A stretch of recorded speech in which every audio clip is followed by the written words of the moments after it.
Hello, friends, and happy Tuesday to you. And if you're joining me on the replay, happy replay day to you. Let me tell you, today is such a special day, and I can't wait to tell you why. We're live, and I'm excited to welcome you to today's live Level Up conversation.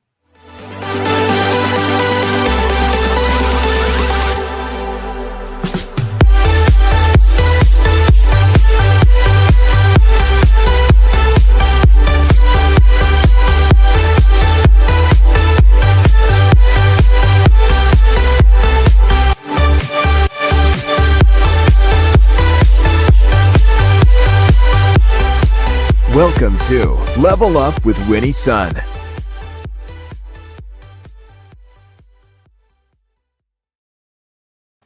What a treat to be here with you. Let me just tell you, I'm so excited that you are joining me today because today is a very special day for me. And you're going to see in a moment why this is a special show that I have been planning for some time, let's just say. And so I don't know if you're more excited. I'm more excited. I feel like I'm just feel giddy today. Anyway, I'm Winnie Sun, your host, Forbes contributor, CNBC council member, and award-winning financial pro, here to keep you on top of relevant, trending business news. But as you know, what makes this show so special is that you are part of today's discussion. So we're going to be monitoring comments throughout the show. Thank you so much for being here with me. Don't be shy. Share audience feedback. Let me know where you're joining me from. Of course, tell me if something that we're sharing resonates with you. Let's just say, okay, I'm going to segue over. We got to jump right into it because let me tell you, today is special because I have my very best friend on the show. That's right. And in fact, if you don't know who she is, you're not alone, because let me just say that she might be one of the busiest people on the planet, but she's also one of the most dynamic people I've had a chance to meet my entire life. It's incredible. Wait till you meet her. She's founder of Sixth Sense Consulting Group. She's the president of smarthomes.us. She's a super mom. She's a super entrepreneur. But that doesn't even sort of touch to like the inkling beginning of her amazingness. So we got to do the serious stuff first, right? Vicky knows. Thank you so much, Vicky. It's so great to see you with us on Facebook. Like, you know how we do it. We got to talk about the serious stuff. We got to talk about the financial markets, and then we're going to jump to her, and you're going to get to meet her. And then like literally I just need to stop talking, because when I'm with her, I feel like, I just feel like I want to be her. She's like, You'll see in a moment. All right. Before we jump to here, let's talk about how the market closed today. Let's say the Dow closed down, unfortunately, 84 points. Now, if you were watching the financial markets like I was all day, you know that originally, earlier in the day, the market was actually relatively positive, but that certainly took a nosedive. Dow closed down 84 points.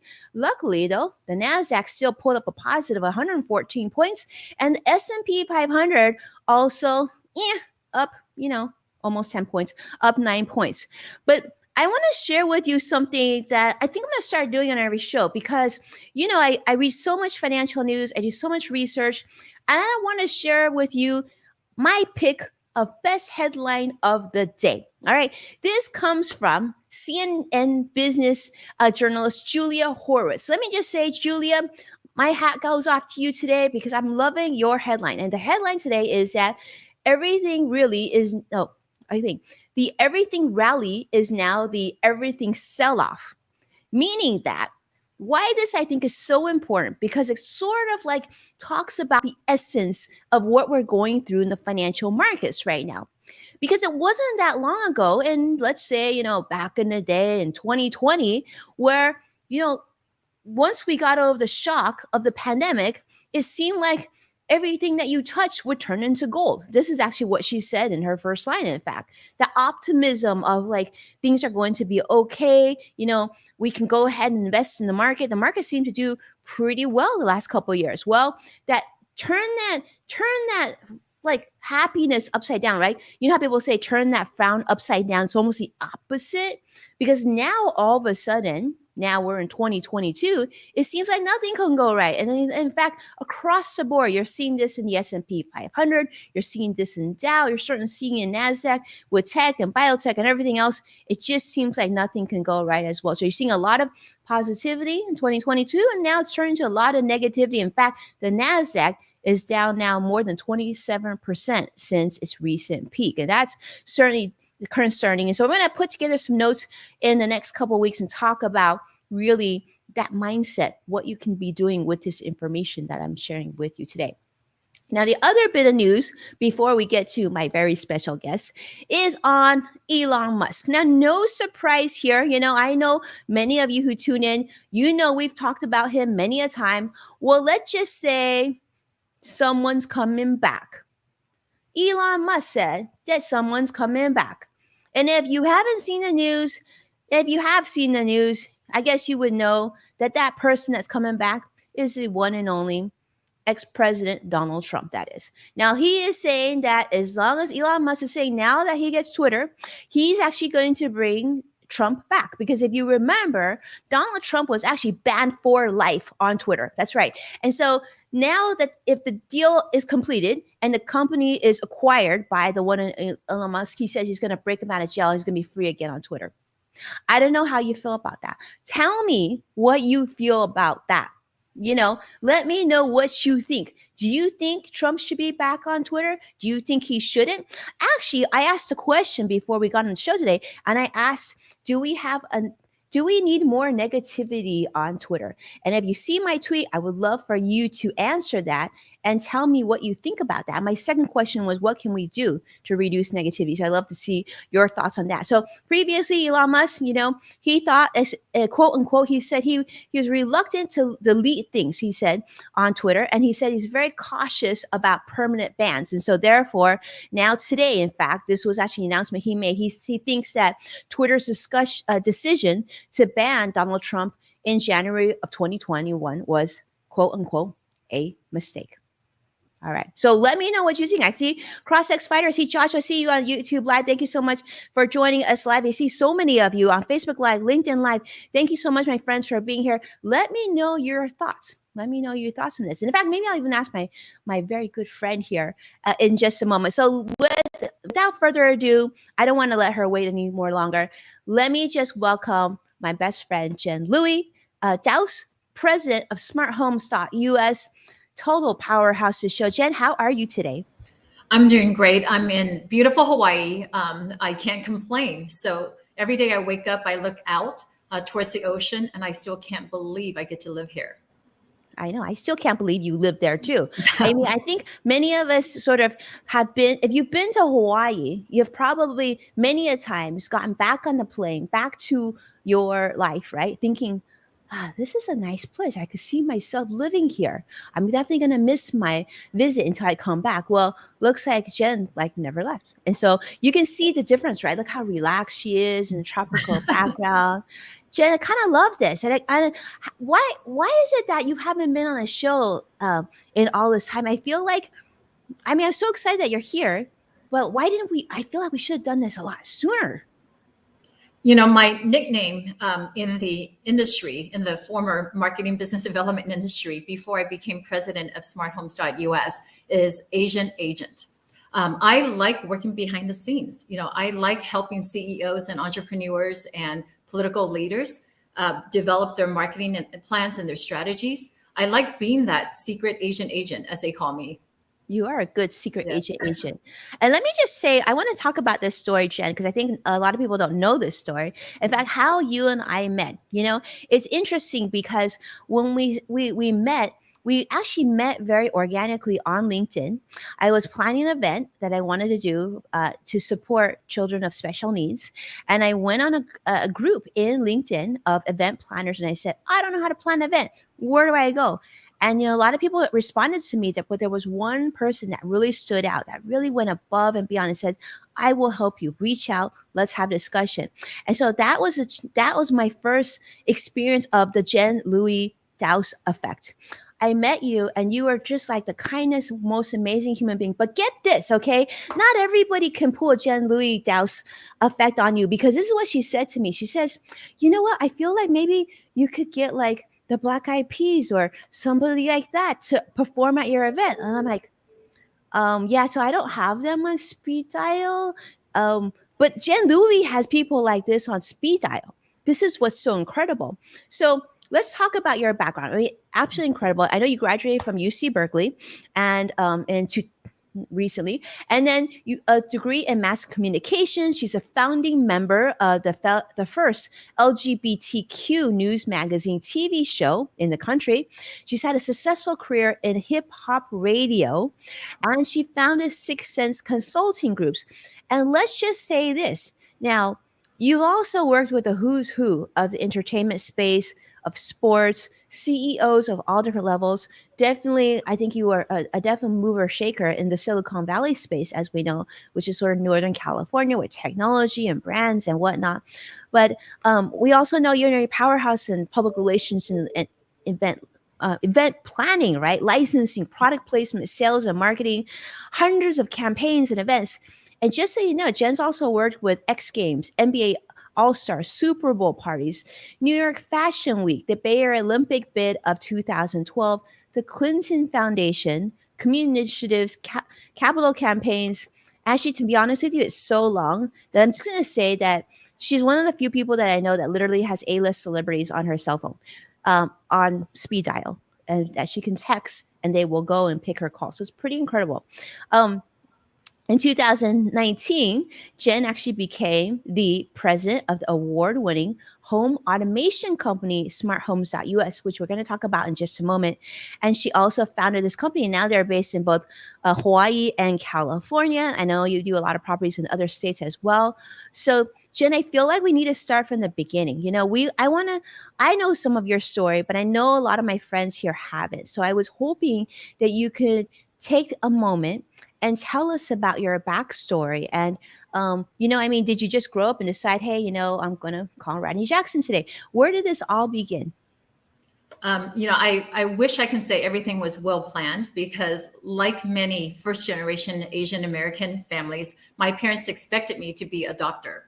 So the first part of my life, I hugely disappointed my parents. I went into Cal as a biochem major.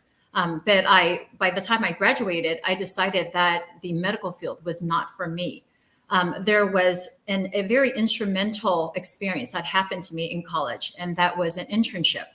I decided to take an internship at KPIX Channel 5 in the Bay Area.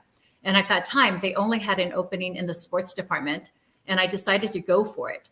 When I walked into the studio of the newsroom and I sat in that chair at night, I decided that I want to be the next Connie Chung because she was a childhood hero. And from that point and on, there was no turning back. I knew that media and communications was meant for me.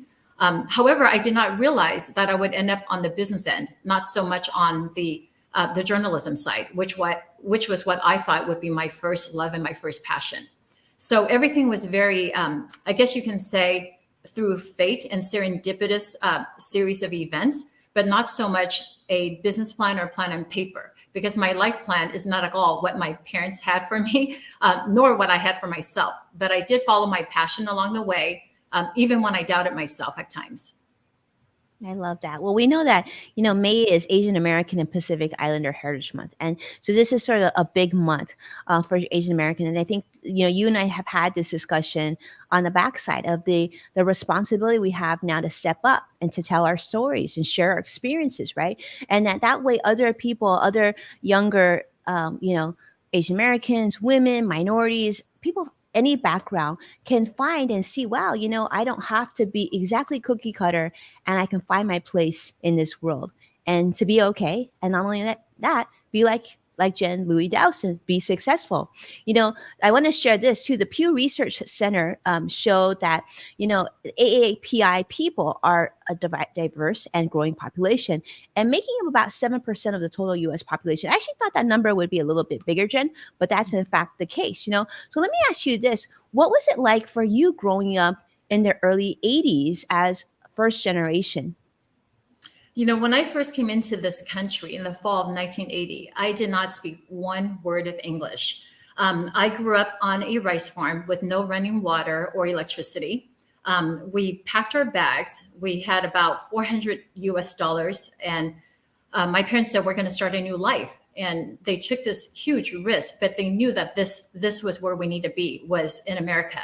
And at that time, my grandfather sponsored us. So when I was a child, my great grandfather, who helped to raise us, used to tell us these tall tales of of California, the land of gold, where there was gold and jewelry everywhere. And so when I landed on the plane and I looked out, it was at night when we landed at SFO. And I saw all these emerald lights and ruby lights and flashing gold lights. Remember, I've never seen street lights before from the rice farm. So I thought that there was jewels, everywhere, just like my great grandfather had shared with us. I thought I could walk up and just pick rubies and emeralds and gold right from the ground. Well, the closer I got, I realized they were just street lights, and I was hugely disappointed. So from that moment on, it seems like the immigrant experience was a series of disappointments. What in terms of the first couple of years, it was hard. It was not easy. There was a lot of struggle. I thought that once we landed on American soil, the dream, the home, everything would just be delivered to us. But no, we had to continue to make sacrifices. As a matter of fact, it was the first time that we lived borderline poverty was when we first came here. My parents and I used to go through public trash cans, and we would go through to dig up glass bottles and aluminum cans to recycle for grocery money.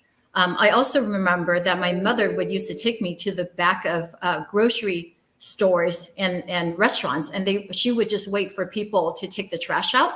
And if there was any packaged food, she would take it home and use it to feed us. My father, of course, has a lot of pride, and he was completely against that survival tactic. And they would fight about where the food source would come from. My mother was very focused on survival. My father still had a lot of pride. And at one point, my father actually said, we're going to go back to China because life here is just hard. Even though we grew up with nothing, in China, we lived in a commune where everyone knew everyone. We supported each other, and we were somewhat, the rich of the poor.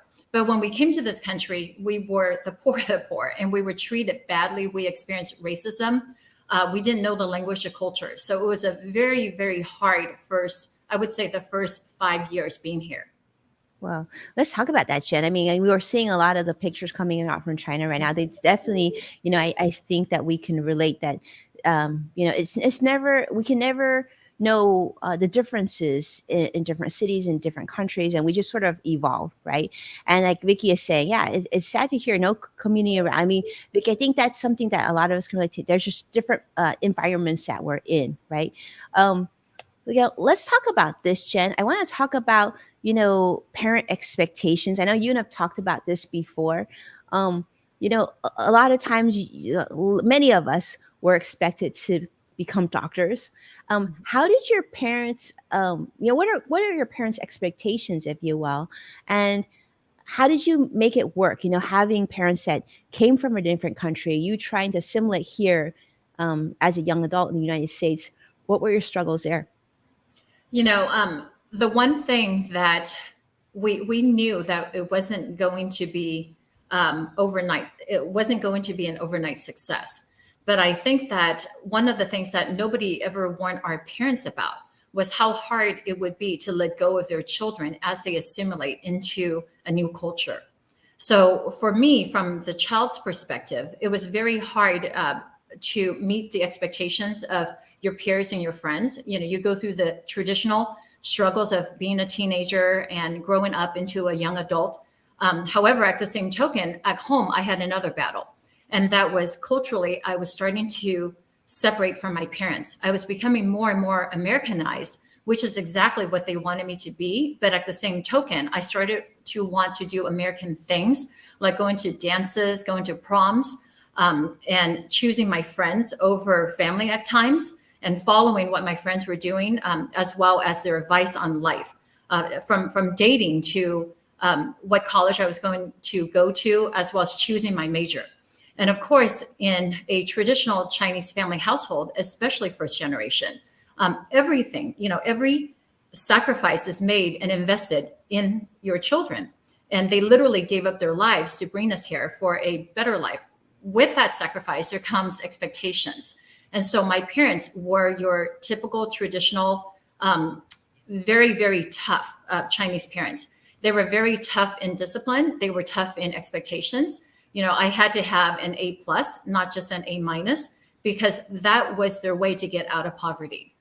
So growing up, not only did I have the traditional struggles of being a young adult and a teen, But at the same token, I had a lot of struggles, cultural struggles with my parents. I was starting to leave behind my Chinese identity. My birth name is Louie Wah, and my American name is Jennifer Louie. I was morphing into Jennifer Louie, and that was incredibly threatening to my parents. They realized that at that point they were losing control, and so for me, there were two struggles. And I did not understand my parents. I thought that they were cruel. I thought that they were unfair. I thought they had expectations that I can never meet. And so at one point, we actually, didn't get along. I mean, there were many years that we didn't get along. So not until I would say in my mid to late 20s did we finally started to understand each other. Yeah. And I want to talk about that. You were the co-founder of one of the first LGBTQ news magazine shows in hip hop. And it'd be really interesting to hear how your family felt about that, and that experience, and kind of talk a little bit about how that sort of took you to creating that first big company for you. Yes, all accidental. So as I was interning at KPIX, I saw advertisements for new cable shows that were popping up in the Bay Area. And at that time, I just wanted a paid job in media. So I got involved in cable television, and that was how I ended up helping to produce the first LGBTQ news magazine show in the country. I really wanted to champion all the people, not just Asian Americans. And I believe that all of us, minorities, women, people who had differences, whether it be sexual preference or religion, we all deserve to be treated equal.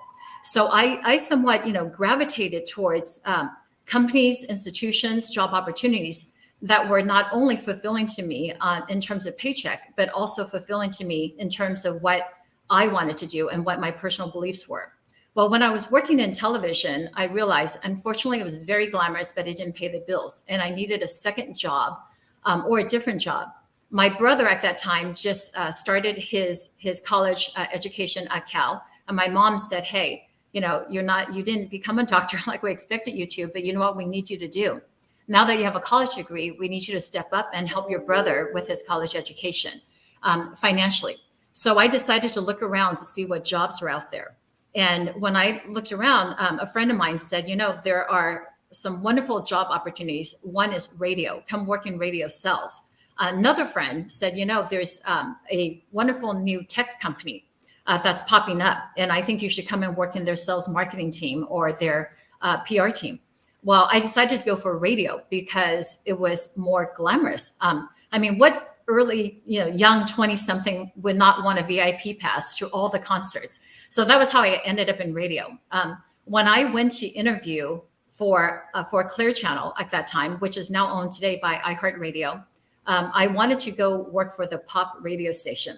Unfortunately, they didn't have any openings. So I felt really deflated. When I left that building, I went to the elevator and said, wow, I really want to work here.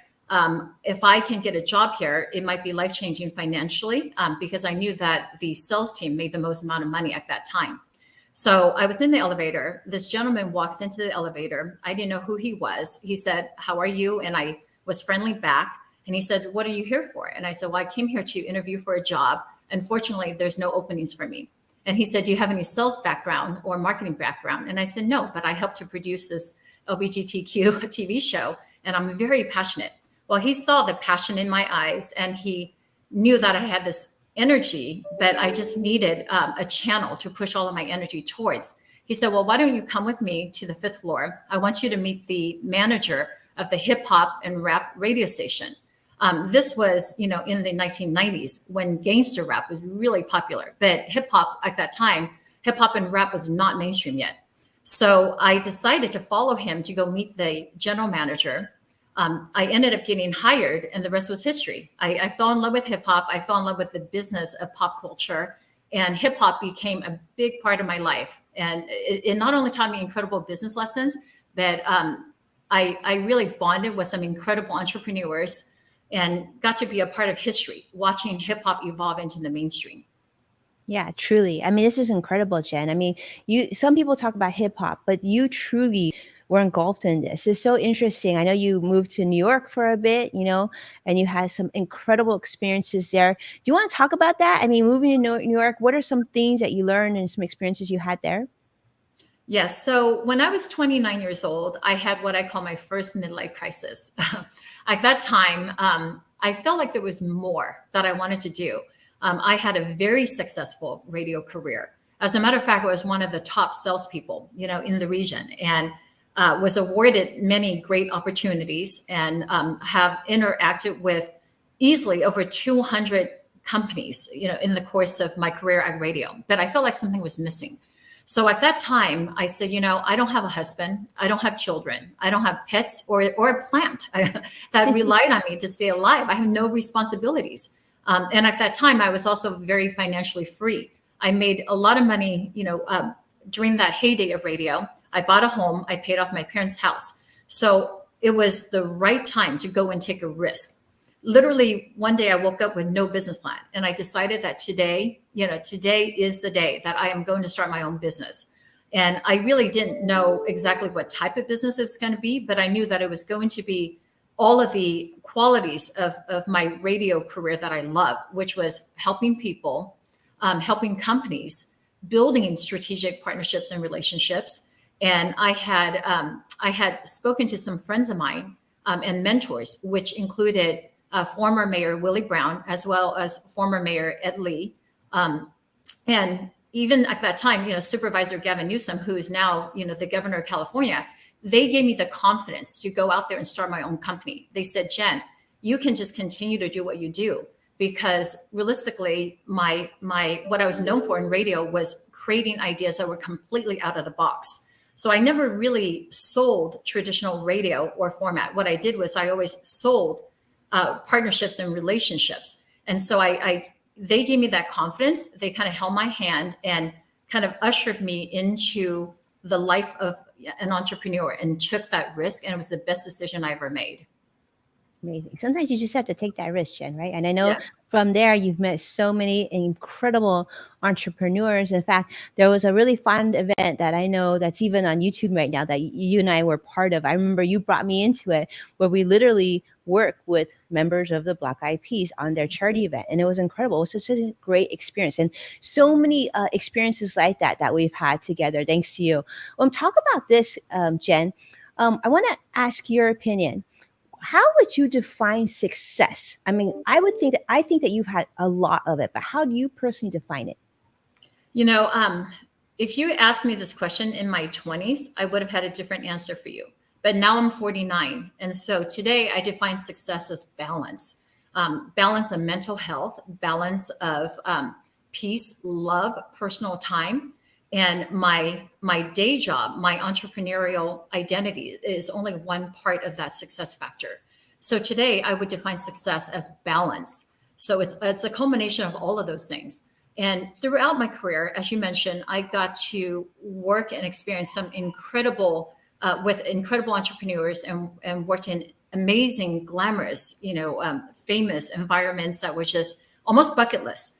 These are opportunities that people can only dream of. But one thing that I noticed through my work life was that not everyone was always happy.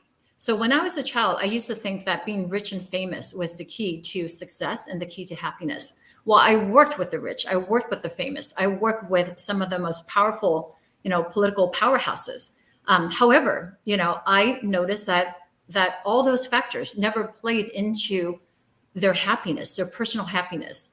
And so I learned through observation of who was happy, what made them happy. And I noticed that the happiest people were people who lived a very balanced life. And that is actually what brought me here to Hawaii, in terms of looking for that balance. And I think being in a place of peace and beauty really helps to create that balance. I love that. Well, and congratulations, Jen, for being able to make that move. But I know a big part of your happiness is also your children. You and your husband have two remarkable children. Do you want to talk about, I do believe sometimes that as entrepreneurs, I think if we're successful as if we're good entrepreneurs, right, and we're good to our team, I do find it to be a great skill in terms of being a good parent.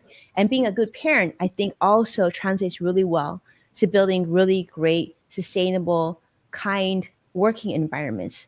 Um, Talk about your kids. Talk about your experience there, and how is it different? How are your relationship with your children different than how your relationship with your parents growing up?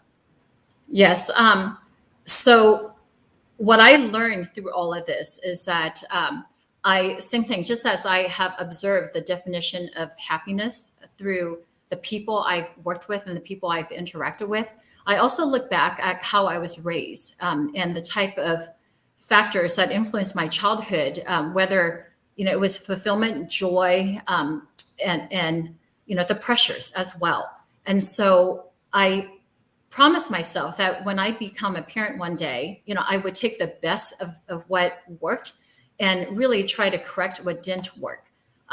My parents were, no different than many families, who sacrifice everything and who are looking to their children to help fulfill, the next generation of dreams. With that being said, the one thing that culturally we never talk about is mental health. So when I look at my childhood, I had amazing parents who gave me everything.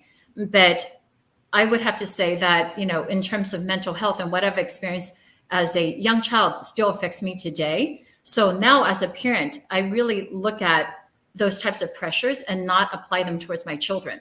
And the biggest difference in terms of my parenting style versus my parents is that I do not expect them to come home with A's.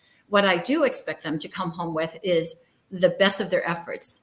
And if they have learning disabilities or certain areas are harder for them or challenging for them, we will work on those together. I want them to learn resilience. I want them to learn dedication, hard work, coupled with character and good characteristics and honesty and kindness and empathy. So I really focus on the whole child versus just the academic child. And I would say that's absolutely the biggest difference in terms of how my parents raised us versus how I'm raising my children. I love that. And I think your children are so lucky to have you, Jen, as a parent. And I know it shows because they are absolutely wonderful citizens and such good people. And it gives us a lot of hope to see kids like your kids. I want to talk about this, Jen. We've talked about it on several occasions, is we want to talk about AAPI Heritage Month, and throughout the pandemic, we've seen there's been increasing of, unfortunately, hate crimes towards Asian Americans, right? And it's been a lot of like grandmas and grandpas literally getting hurt and killed on the streets of San Francisco and New York and every place in between too. There's a lot of it, continues to be a lot of fear as well, but there's a lot of positivity. And so I think one thing that you and I have talked about is how we can honor the month and take a moment and just to say, like, if this is something that you want to support, these are some of the ways that you can. So, if you want to just be kinder to each other, especially knowing that we're all suffering in our own way. We've all been through the pandemic together, but find ways where you can support Asian American, Pacific Islander businesses and whatnot. In fact, I want to just make a note that Google has this as well, but Yelp even has added a function now where you can actually filter for small mom and pop Asian American businesses and restaurants. And so if you want to support them, that's a way to do that as well. So thank you, Jen, for coming on the show. But I think it's time for speed round. What do you think? You ready? Yes, I'm ready.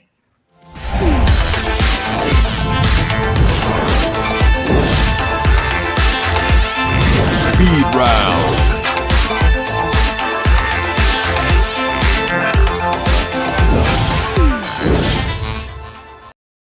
Now we know this is Joshua's favorite segment of the show, so thank you so much for tuning in. And let's go ahead and ask Jen 2 questions and give her, a little bit, around 2 minutes to answer these. Jen, I want to ask you this. You've actually given a lot of people some great business advice, but I'm curious, what's been the best business or professional advice that you've received, and why has it been so impactful for you? The best advice actually came from my parents who never even had a college education. My mother always said, be nice to people, in Chinese, she said, be kind to people on your way up. And because at the end of the day, you're going to see people over and over again. And I actually saw this quote, which pretty much summarizes what my mother taught me. And that is, be kind to people on your way up because you'll see them on your way down. And so that's the English translation of what she's been teaching me, all these years. And so I have watched my parents become very successful entrepreneurs with a few $100s in this country, becoming, real estate owners and putting kids through college. And I apply the same advice in everything that I do, and that is, be kind to everybody, because you will never know when you see them again. You will never know when they will re-enter in your life. And it is that advice that developed my huge network of relationships, because it was through kindness. It wasn't through my work performance. I love that. The kindness was the equation. It kind of reminds me of something my mom told me too, Jen, which was like, if anyone treats you well, you treat them twice as well back.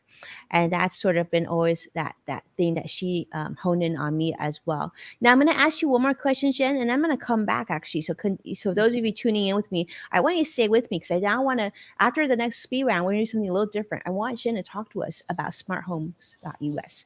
All right, Jen, next question for you is going to be this. I truly believe that everyone has their own yes factor. This is just something special about each person, and what makes sort of like, some people call it their superpower. But talk about yours. What is, Jen, your yes factor? I believe that I am unforgettable in the sense that I like to make an impact in people's lives. I'm not unforgettable in the sense that I'm any more special, but as I mentioned, I like to be kind to people. Just like how you and I met, Winnie, when I meet a new friend or get reacquainted with an old friend, the first thing I always like to do is to ask, how can I help? How can I be an asset to what you're doing? I want to be of value. So I learned that through my years of my professional career, as well as my personal life. If you become unforgettable as a human being, you'll become unforgettable in business. And when there's a great business opportunity, they will think of you first. Let's face it, people are going to work with people they like. So if you're likable, you're always going to be that on top of that list. I love that. Such great advice. And absolutely, I think that's your hallmark, Jen. I love it. All right. So I know this is a little different. Those of you who are watching us each and every day, I know this is a little different, but I really want to come back to smarthomes.us. Jen, we got to talk about this business.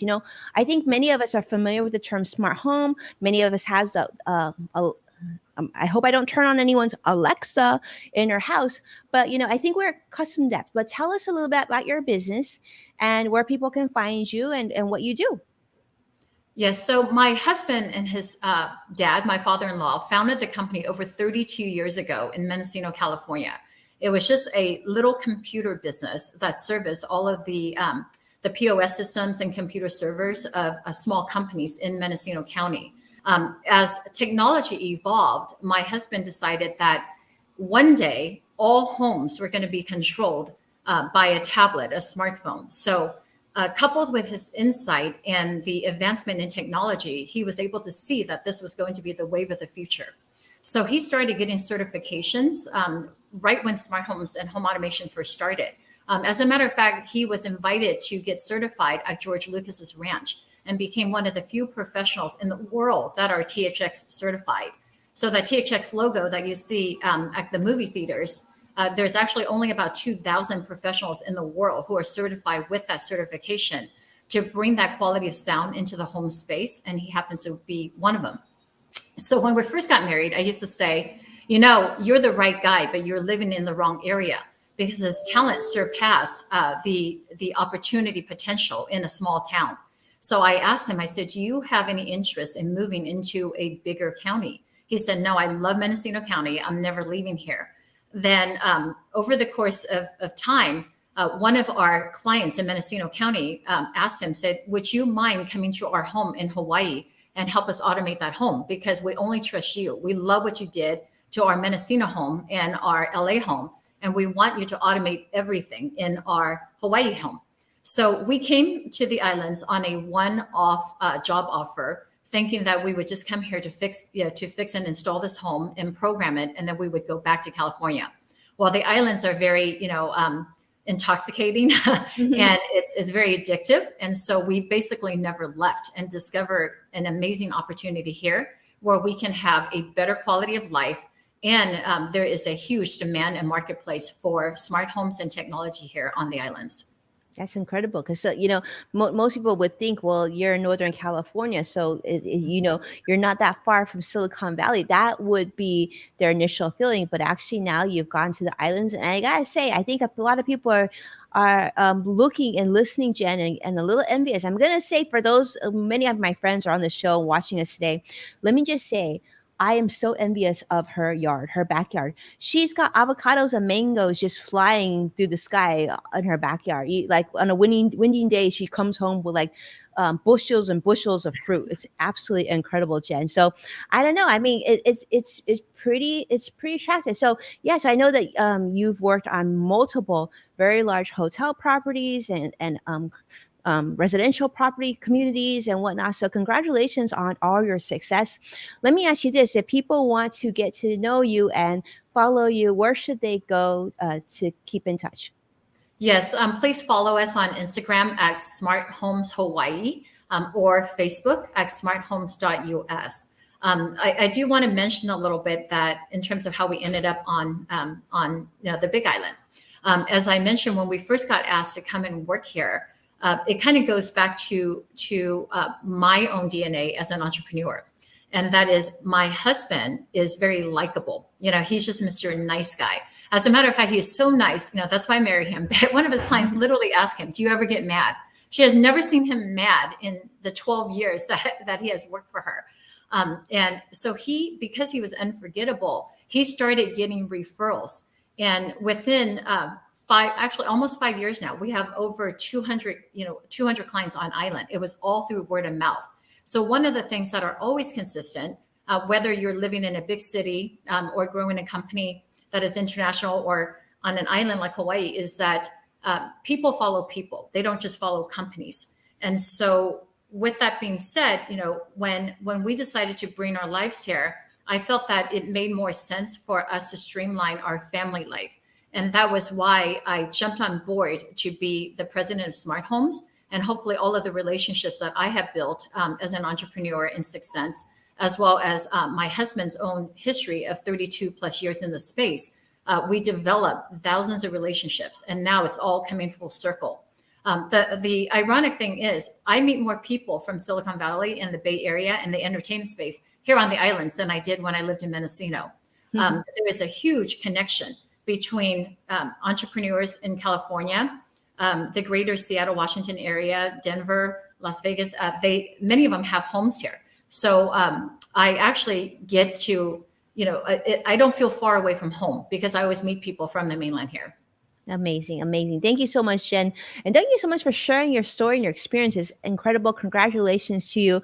I know where you're going to be. You're probably going to be enjoying the beach right after the show. But thank you so much for all my friends for watching and supporting our program today. It is amazing. I'm so glad to give you a chance to meet Jen Louie Dowse, who has been my longtime best friend. And I'm so glad that we're getting a chance to regroup via video, because between the two of us, we get so busy. We almost don't even get a chance to do this quality time as much as we like to.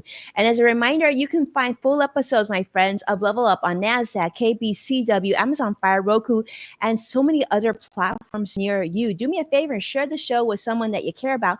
And of course, you know that we're so excited to share that Yes Factor, which is a LinkedIn Presents show, is our brand new podcast. And it's available on most podcast platform. So check it out on wherever you tune in.